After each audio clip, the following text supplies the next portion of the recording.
This is Performance Time, the show about human beings and performance engineering.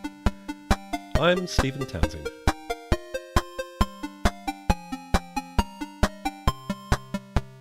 Today we'll be interviewing Stijn Schepers, who is a performance specialist with over 2 decades of experience. He's based out of Belgium, works in the Netherlands, and is an avid conference speaker and blogger. Stan actually hired me for my very first job as a junior performance tester in Wellington, New Zealand, when he used to live here. So without any further ado, here is the interview I did with Stan. It's so good to talk to you. It's such a shame we didn't get a chance to meet in person this year because of COVID, but it's great to talk to you today. The first question I had is just to set the scene. How did you become a performance engineer? I think it's a good question because I do not believe that people will choose to become a performance engineer. I've heard lots of people talking about coincidence or not knowing what they were doing and just falling into it. And going back 22 years ago, I actually I studied to become a chemical engineer. So I don't have any IT background, and I still remember actually 3 weeks ago, my mom digged out my school scores, and there was 30% on IT. So that was, I think, was Pascal programming. So I was really, really bad at it because it was so easy the first lesson. And then I thought, I don't need to study that because it's so easy. I just skip my lessons and then I just take the exam 10 weeks later. That didn't go well. So I didn't like IT too much. I was even these times when I'm now I'm turning 46. So that was a time that PCs were really expensive. So even turning on a PC, I didn't dare to do that because I thought this thing was going to explode. But anyway, so I studied chemistry and I ended up in a laboratory.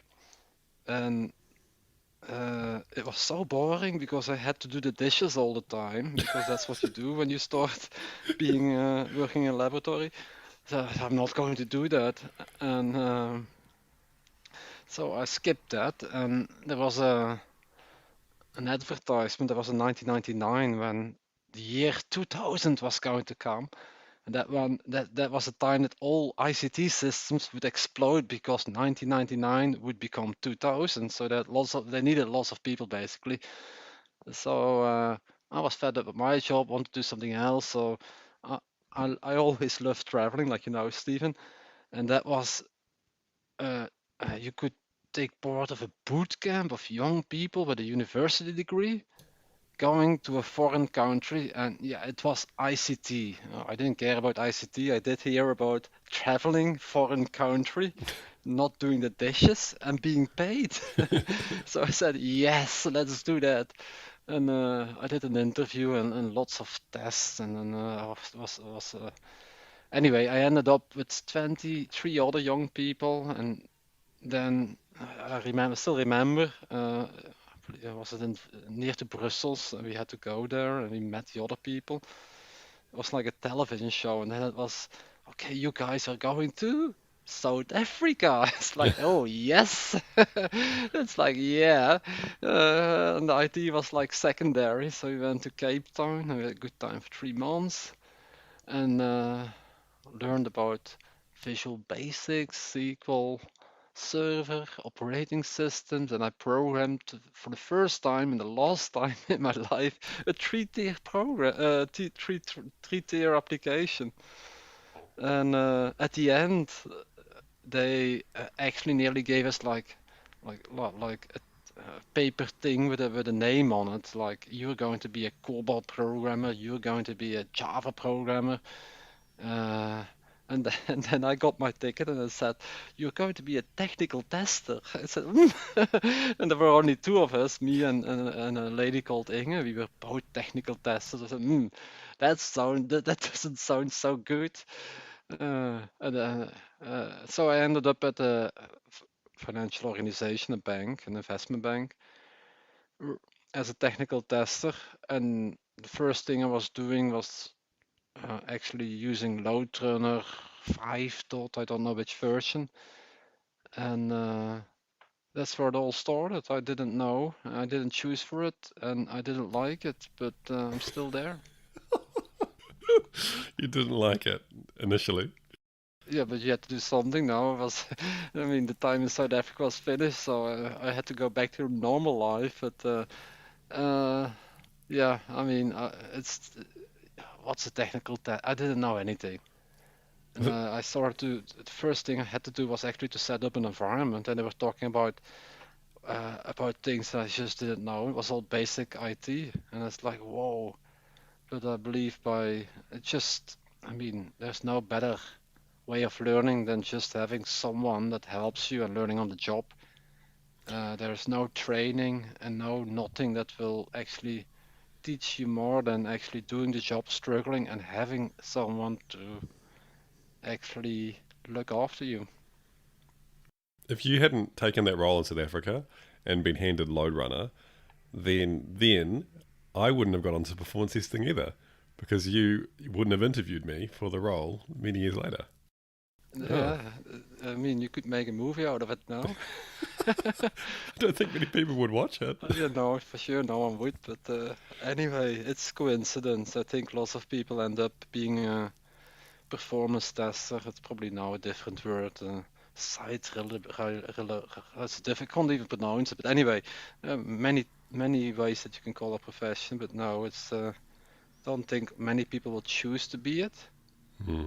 Uh, Luckily, the name changed because I actually really dislike the name tester because it's no, it's just it just doesn't sound right. It's a boring thing being a tester. Well, it's just way more fun. It's way more exciting to be a tester than the word says. So I'm happy that we talk about engineering now, and that actually what we are doing is even way more important than in the old days. So I'm quite happy how our profession evolved. Hmm. I think it was in Chamonix or maybe Santorini. You and I were Mhm. talking, and you were talking about how much your life as a performance engineer has improved because of DevOps. So, Mhm. with that in mind, I mean, what does a good day at work look like? Like, what makes a good day a good day? For me, a good day is nowadays about actually being meaningful. It's about making a difference. And it's what I've been talking quite a bit about this also in conferences. This is about moving to DevOps and moving to Agile and going away from that waterfall approach. For a performance test, it actually meant that instead of looking for problems, you come up with solutions. And bringing solutions is way more fun than just nagging about issues that you found. And that's actually what I really enjoy is when there is a problem, really, I call it sometimes being this digital hero. And I think lots of performance engineers are. It's actually analyzing what the issue is, and hopefully even in production, because I like that even more. I love war rooms. I actually really do nowadays, uh, because I do love the stress of having issues and then being able to solve those. So I really enjoy problems in the production environment. Do you, Stephen?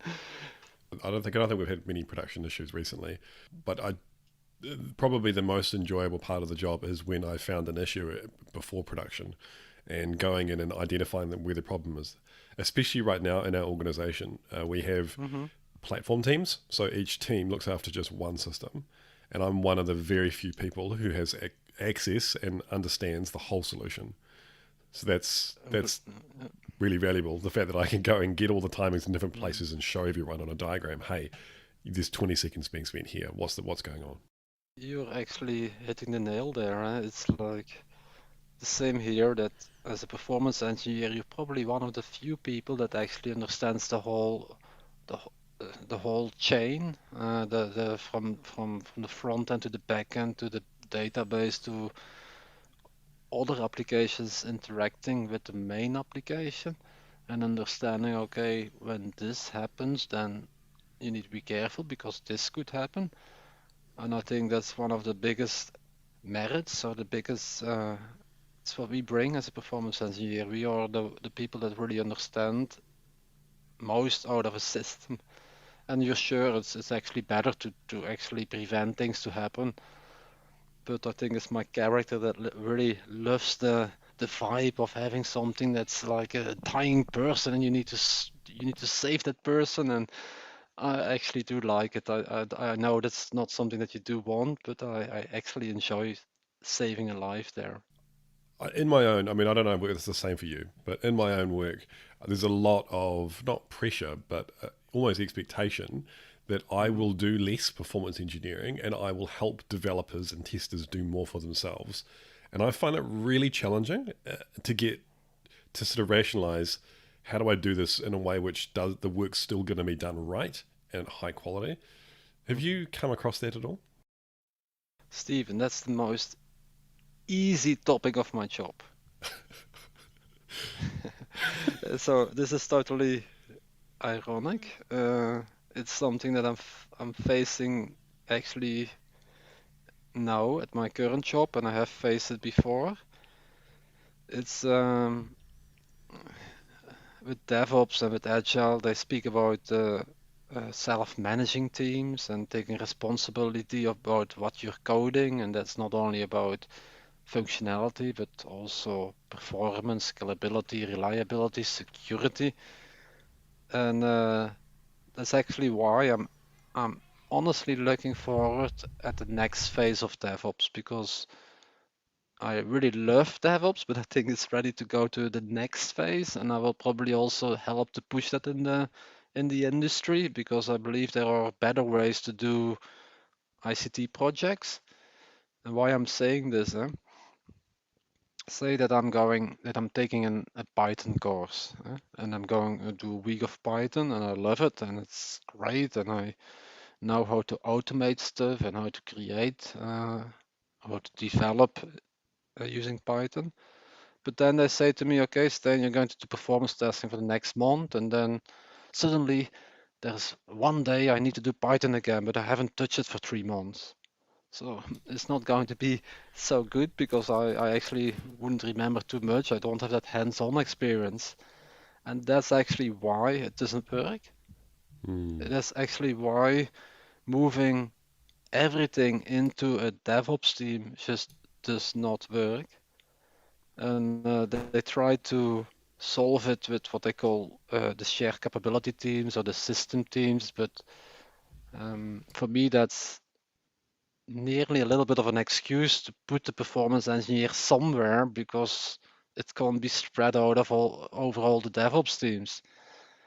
And I'm struggling with it. I really do. And I'm looking into performance testing as a service, we call it. And we are actually doing this now. But what for me that means is providing DevOps teams with uh, instruments or with dashboards that they can actually interpret the results in such a way that it's so easy that they can do it and that I don't have to do the setup of an environment and deployments and but taking some of the work away of me, but making it so simple as one is two that they can't make any mistakes, and if they don't know that they can still uh, actually depend on me. But for me, it's difficult, and I believe it's probably more possible when you're really into when you're really if your infrastructure is totally into the cloud with microservices and everything has been built from scratch. But in the whole of my career, I have never worked for those organizations where everything is agile and everything is like state of the art. I haven't. So I think what you hear if people talk about those unicorns, it's like not even 1% of of all companies, and the reality is completely different. And that's where most of the performance engineers will struggle. But I do like thinking about how to change it, and it's about culture, but it's about management supporting that change of culture into performance and actually acknowledging that there is a problem. If they don't acknowledge that there is a problem and they don't want to invest in it, then actually there will be no solution for bringing that knowledge into the DevOps teams. I always say I have so many hours. If it was my company, where would I put those hours in? What would I do if it was my company to make that company run as smooth as possible with the hours that I can provide to that company? And luckily, I am able to do that, so I can actually put priority around what I'm doing. But of course, if you have too many value streams asking for your services and you don't have enough people, yeah, it's just a capacity problem, and that it is an issue indeed. But for me, it's all about risk assessments, and I actually believe that we have done way too much testing, Stephen, in the past. If I see Hmm. what we have done in the past, then I'm going back many, many years, also with the fee model and waterfall approach, that I actually believe that we did way too much and that we need to do less testing, but smarter testing, more automation, and also looking way more at production and getting value out of what happens in production. Because what happens in production, for me, that's testing as well. Even if that's real production users doing stuff, you also know they leave traces, and you can look into log files if you don't want to buy APM tooling, but actually use that information because that's for free. You don't need to pay those people. They actually pay you to use the system and to buy stuff. So use that information as your last test into your own production system, and use that to analyze and improve your systems continuously. Test really what's needed, the high risk stuff, and try to automate your releases into production, but testing every single feature for performance, is a no-no. It's just not what you do. Completely agree. Completely agree. That's where you said the word risk assessment. I think a lot of people who listen to this won't be familiar with what that is. But that's just, I guess, to summarize, it's rather than saying, "Hey, we're going to do some performance testing and here's the strategy," say, "Hey, we're about to release something or change an application." Let's ask the question: what is the risk? Do we need to do anything about it? What are the chances of there being performance issues? What would be the impact if there was? If there isn't a big impact, if it's not customer facing, if there's low numbers of users, or if it's not business critical, then probably it's a waste of time to performance test. Yeah, and still you have production. And for me, that's I can actually decide I'm not going to test it. But even doing a risk assessment as a static test, you're already testing by doing the assessment, and people forget that that's a test. A static test evaluating the risk is part of what we do. And if you then decide I'm not going to test, it doesn't mean that you're not going to follow this up in production. And for the moment, I have full access to production. I actually evaluate everything that goes live into production after go live, and yeah, that's a bit of a balance between money and value. And once again, I only have limited time, so spend your time very wisely and don't do it stupidly because that's not what we're paid for. So you have full access to production. The I same have what? what I mean full access. I do have totally access to all the APM solutions that we have. I create my own dashboards. I don't have access to the real physical systems, but I can really look into the performance of the database of the tiers and look what's happening with the features that we actually deploy. And I'm lucky that we do have APM tooling deployed. I'm lucky that I understand APM tooling. I'm lucky that I can define my own dashboards.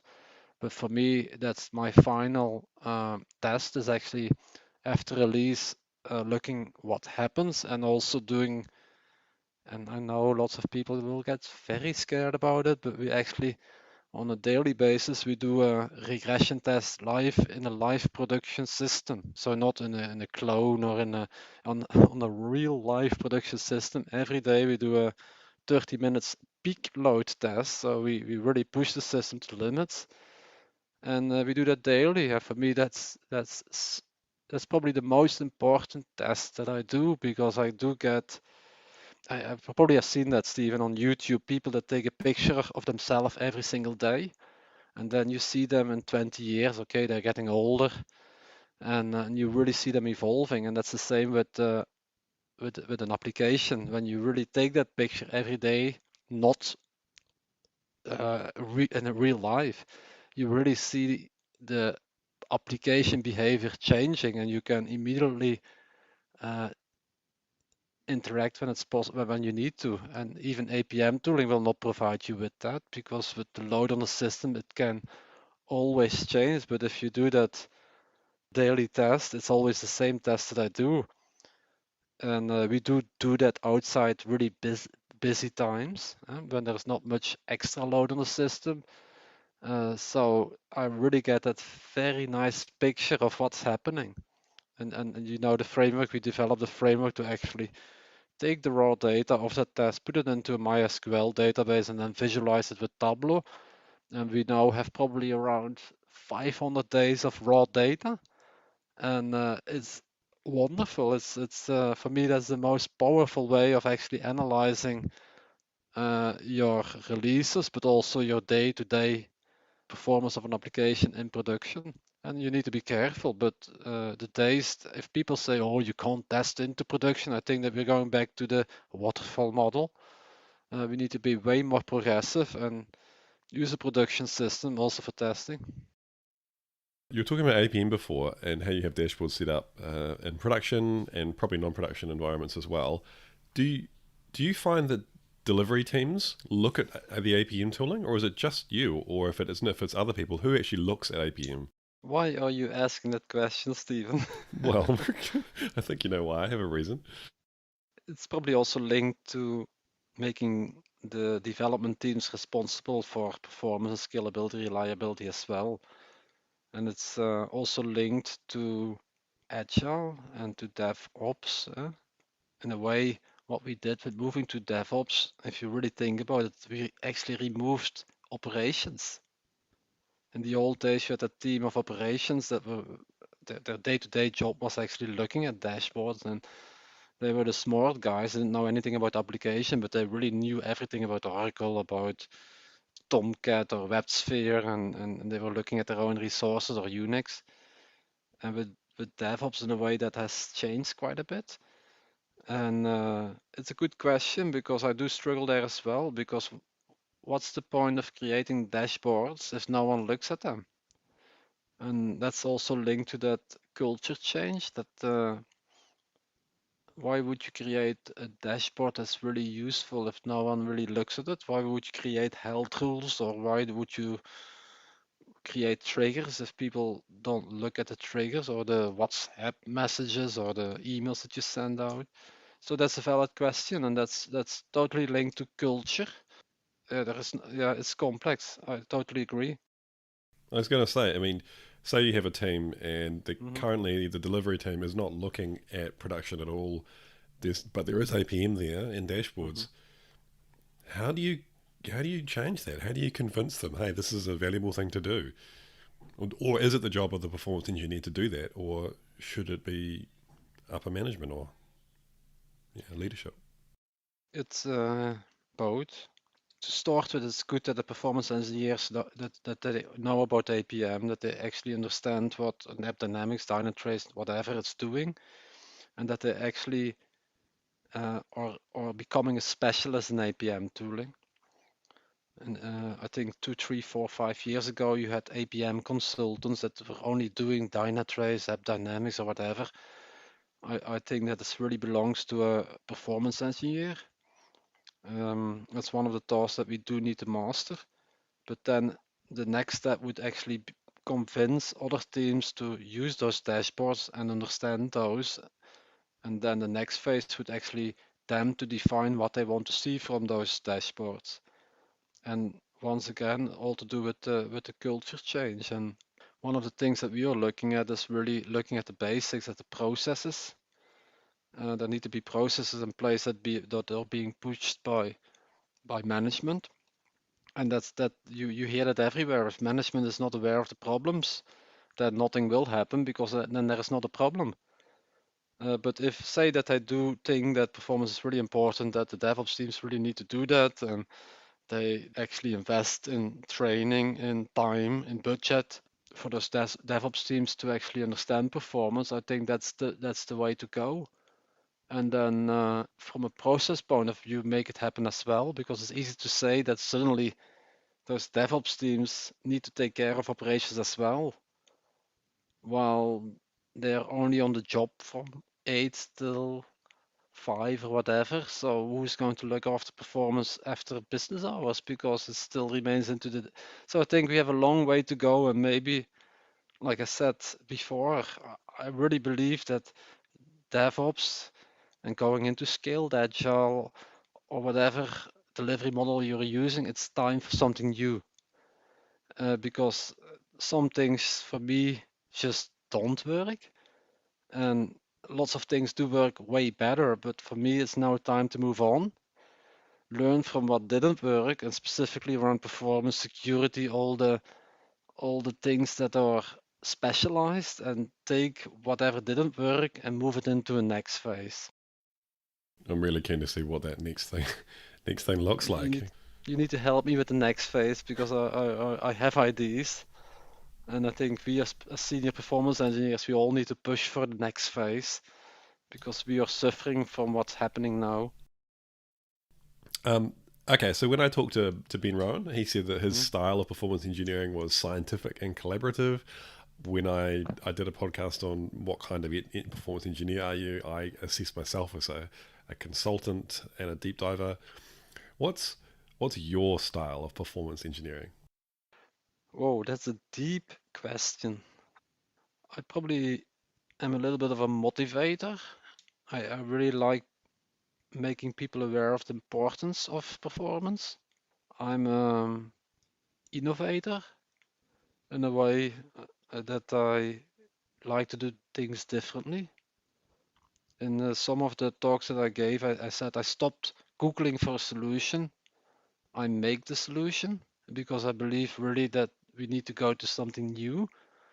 And I really, really like that. It's pushing the boundaries. And what we did before, we're not going to do that anymore. We're going to do something new. Who else is doing it? I don't care.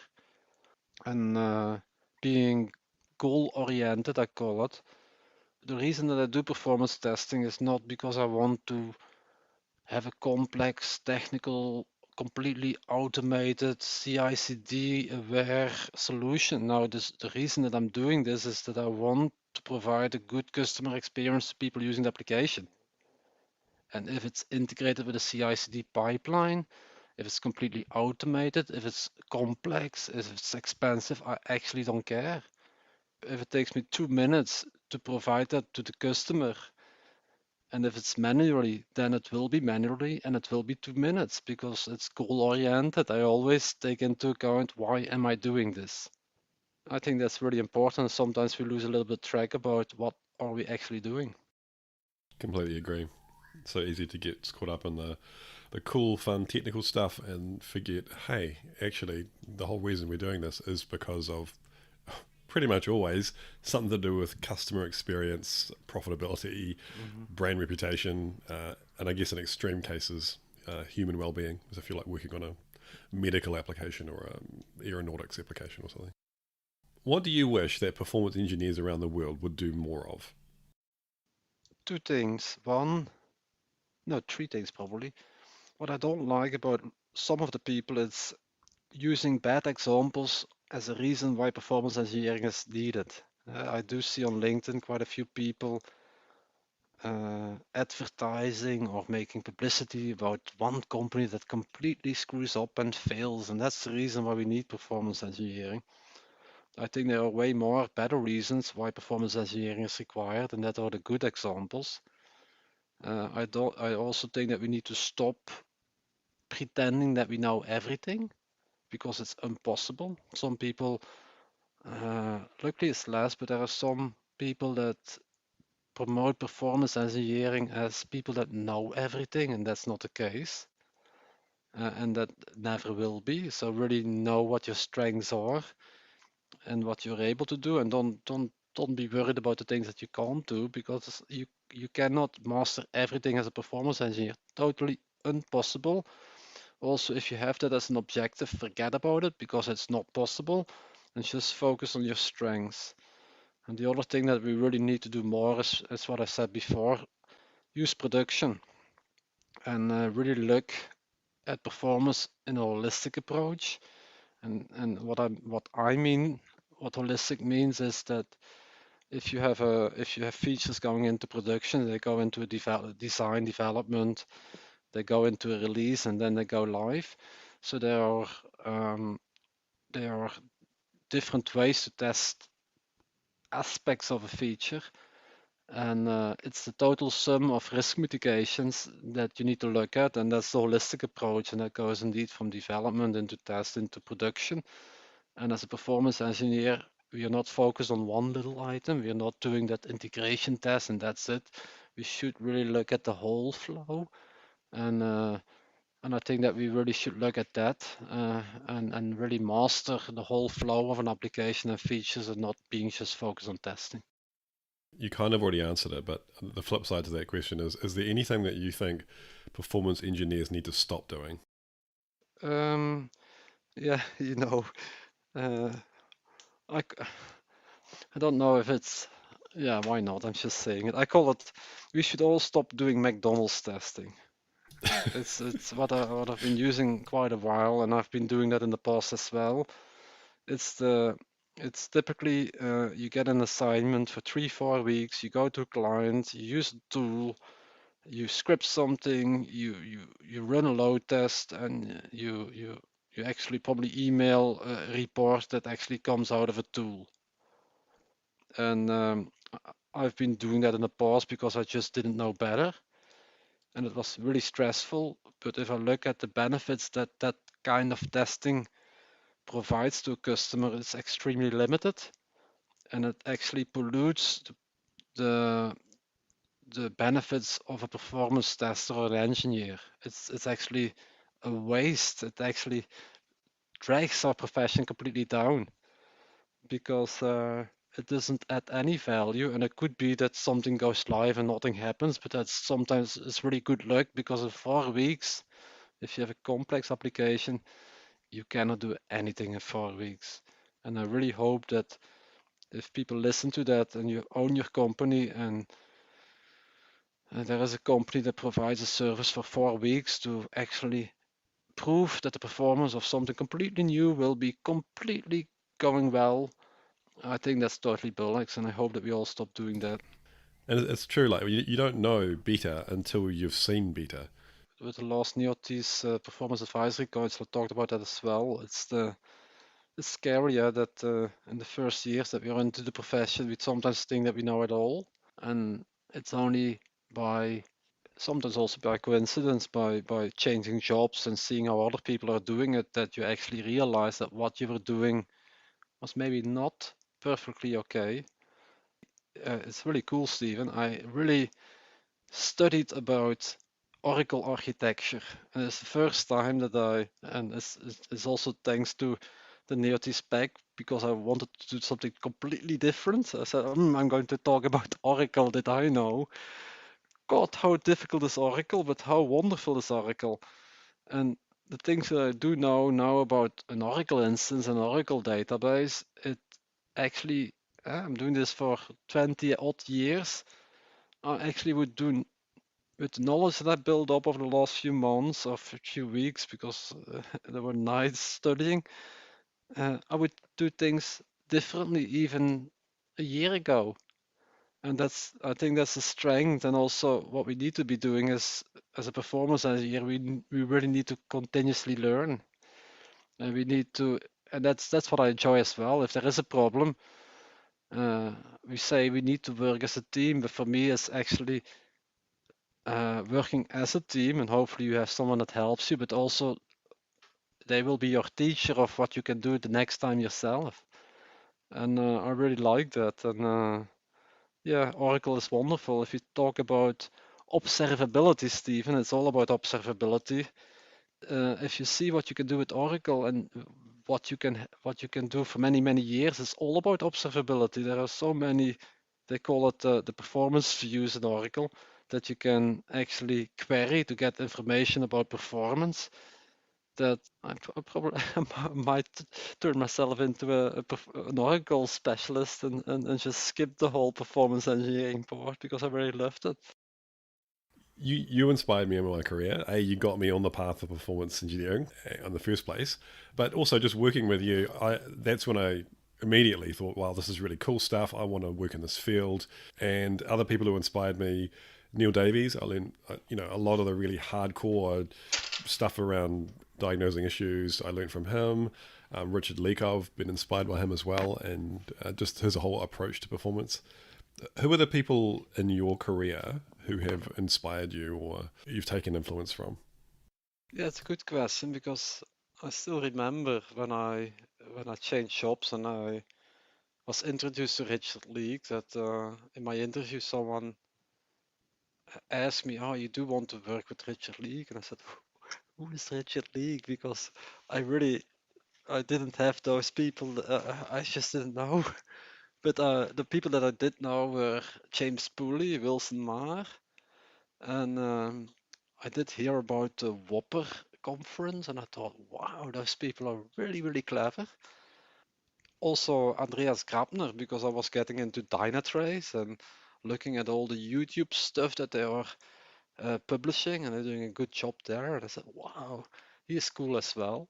So lots of those people that I actually never met when I was still in my early days of my profession. And then I think it's like I contributed to the Whopper conference in Marseille. That was actually Neotis was organizing that Whopper. It's a workshop of performance reliability. And I saw myself talking there and I said, gosh, this is where Wilson Maher and James Pooley talked about. And the first Neotis spec, the Performance Advisory Council, uh, Andreas Grabner, actually, he doesn't like Andreas, he's called Andy. He was sitting next to me, and I was like completely scared because he was like, whoa, this is him. And when you actually meet those guys, they're actually just normal people. They're really nice and they are really good in what they are doing and they're really helpful. And that's what I took away of it. And it's we're also for me, it's a mission to actually share as much knowledge as I have because I really believe, Stephen, that by sharing what we know, that we only make what we do better. That's why I really like it. It's the way that I do get feedback. It's asking on LinkedIn. I don't care about financial stuff, about being having 8,000 followers. It's about actually connecting with people. It's understanding if what I'm doing it's good. It's what people think that we should be doing, and it's providing knowledge to people that actually want to get into the job. And it's when you ask me what do you think that we do need to do more, I think that we really need to do that more. That we really need to put a lot of effort in sharing that knowledge because in the previous talks you talked also about there is no you can't go to university to actually take a degree into performance engineering. So it's up to us to provide that to young people. I was speaking to Alan Gordon previously, and he was saying the same thing. It can feel quite isolated and lonely in performance engineering, and building communities just to share ideas and experiences is it's a huge thing, and can go a long way to filling that gap. Probably on LinkedIn, I said it a few times. Performance engineers are looking for a home, and it's probably something that's going on for years and nothing to do with agile DevOps or waterfall model. It's the nature of what we do is that we do not really have a home. We don't have a community because we are so special that there are only a few people that we are always in the old days you were probably doing your job inside a somewhere where no one wanted to sit next in the server room or whatever. So that was extreme, but still nowadays it's just the same. in a way we are still isolated. We are still special. No one really knows what we are doing. And I hope with the next movement and the culture change and of normal companies and not the top five, not even the five, top 1% of the world of companies, that will change and that we actually do get a home and that we don't need to go to conference to say, oh, there's someone else that does the same stuff as I do. Because sometimes really it does feel like that. Just before going to the last question, I was thinking about people who have inspired me, or you might have found the same, but sometimes it's not mentors or senior people who inspire me, but either my colleagues or even people that I've trained. So there's for example, Shivali Apana, who's my colleague. She brings a whole bunch of new ideas, which completely change the way I think about performance. So she introduced me to JavaScript programming and Node.js, which I use for building utilities all the time now. And I'm not going to mention her name, but I'm training a grad right now who's really onto it, really enthusiastic, and that's it's inspiring to see someone who cares about the work and is excited by it and seeing it for the first time. I don't know if you've found that with. I know you've mentored quite a few people. Have you found that at all? It's probably where I get the most pleasure out of. If I see, as an example, yourself, Stephen, if I hear yourself talking, doing all this stuff, I feel like, wow. And there are other people like Nicole. She's doing a great job as well. Joey, who I'm training now, he's wonderful. I get a lot of joy out of training young people, and if they become better than me, so be it. It's what I want. So, and indeed, Joey is the graduate that is not a graduate anymore. He calls himself a junior performance engineer, but really isn't. It's not about time that you're on the job. It's about what you know. Yeah, what he has done with this Python development and building our robotic analytical framework and really understanding what I wanted to build and applying all this knowledge, it's like wow, it's something that I'm not able to do, and I think that it's by combined effort and understanding what people are good in to actually build up a team of a profession that covers more. And then going into a job or into a project, it's not you that is doing stuff, it's the team. But unfortunately, still the team is only two, three, four people, and there's too much work, and that's what we really need to change. All right, the last question. This is the doozy, the big one. Ooh, Here we go. firework. Exactly. What do you think the biggest challenge facing performance engineering is right now? The biggest challenge is about culture. I'm repeating myself. It's really building into those DevOps teams, development teams, Scrum teams, Agile teams, the awareness of performance, and really understanding what they can do, what they can't do, and being able to build up that knowledge across teams, more people understanding it, management teams that put effort and money into the innovation, reducing the technical debt so that you can actually innovate and build something stable. I think that's the challenge, and that's why that we need to go to a different movement. And that's my view. I think that we need still a combined specialized team of architects, performance engineers, security, APM consultants, senior development people that are all working together in a shared capability to provide services around non-functional aspects, security, performance, scalability, reliability. And I don't believe that we are doing that correctly now. And that probably should change because you really can't expect from DevOps teams to be senior in performance engineering and security and scalability, reliability, or whatever. They can't. It's impossible. So having something different going forwards and working towards that is something that is in my to-do list. I might be wrong, but I think that the site reliability engineer role created at Google, it was a kind of like an attempt to do that, to say, to acknowledge the fact that we do actually need technical specialists who can't be in the teams, and that's what the SRE role's for. I think we've been misusing it in the performance engineering field, that it's much bigger. It's not just about performance, it's about all these other things, reliability, security. That's right. Yeah. And that's where Google has. I love Google because they are really pushing the boundaries of performance and scalability. But the site reliability engineer is mainly still looking after production and not in the whole cycle of development into production. I, I had many discussions. You have that debate about SLOs, SLIs, SLAs, and for me that's the same old discussion as we had with NFRs. And it has. I have spent hours and hours into meetings about defining NFRs, and I thought maybe it's a little bit of a waste of time. And we moved away from NFRs. Now we define SLOs and what is it? Budgets to actually decrease your technical debt. I find it still a little bit theoretical, and for me, it's a good attempt to go somewhere else. But I don't believe that we're there. I really think that there is something new, something new needs to come that really covers this better. But we are trying and we are changing, and it doesn't happen quickly, but steps are being made in the good direction. Thank you very much, Zane. Honestly, it's awesome to speak to you again. It feels like a lifetime ago that we were traveling to Dunedin to do some performance testing over a weekend and looking for penguins. But it's been a good journey.